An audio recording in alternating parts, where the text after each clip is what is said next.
আসসালামু আলাইকুম এভরিওয়ান। আশা করি সবাই ভালো আছেন, সুস্থ আছেন। একটা গুড নিউজ বাংলাদেশ ক্রিকেটের জন্য। সাকিব আল হাসানের পর দ্বিতীয় ক্রিকেটার হিসেবে ইংলিশ কাউন্টি ক্রিকেটে খেলেছিলেন পেসার হাসান মাহমুদ।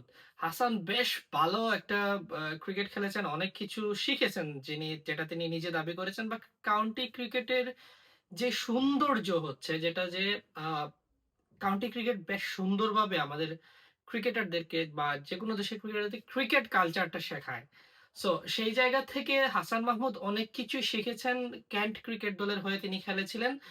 সেই কেন্ট ক্রিকেট দলের হয়ে এবার আরেকজন বাংলাদেশি পেসারের ডাক পড়েছে। তিনি হচ্ছেন বাঁহাতি পেসার শরীফুল ইসলাম। শরীফুল ইসলামকে আবার দলে চেয়েছে কেন্ট ক্রিকেট। এখন সেই অফারটা শরীফুল পেয়েছেন। সামনে এখন অস্ট্রেলিয়া সিরিজের পরে যদি এনওসি পাওয়া যায় বিসিবি থেকে, বিসিবি যদি শরীফুলকে অ্যাপ্রুভ করে, তাহলে তৃতীয় ক্রিকেটার হিসাবে কাউন্টি ক্রিকেটে খেলবেন হচ্ছে শরীফুল ইসলাম। এখন কথা হচ্ছে যে বাংলাদেশ ক্রিকেট বোর্ড কি এনওসি দিবে?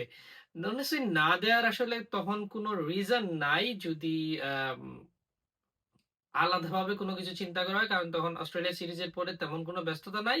শরীফুলকে কাউন্টি ক্রিকেট খেলতে দেওয়া যায়, এতে শরীফুলের স্কিল কিংবা ক্রিকেটের যে মানসিকতা বা সব ধরনের একটা যে পরিবর্তন আসবে সেটা বলাই যায়।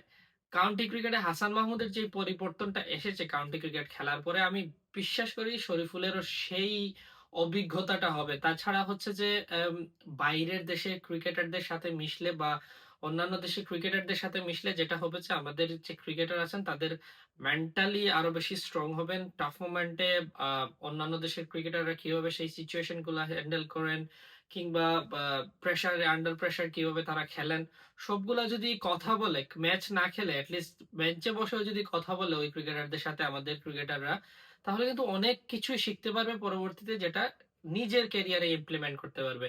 সো আমি আশা করি যে শরীফুলও সেই সুযোগটা পাবেন এবং শরীফুল অনেক কিছুই শিখবেন এবং শেখার চেষ্টা করবেন কাউন্টি ক্রিকেট থেকে।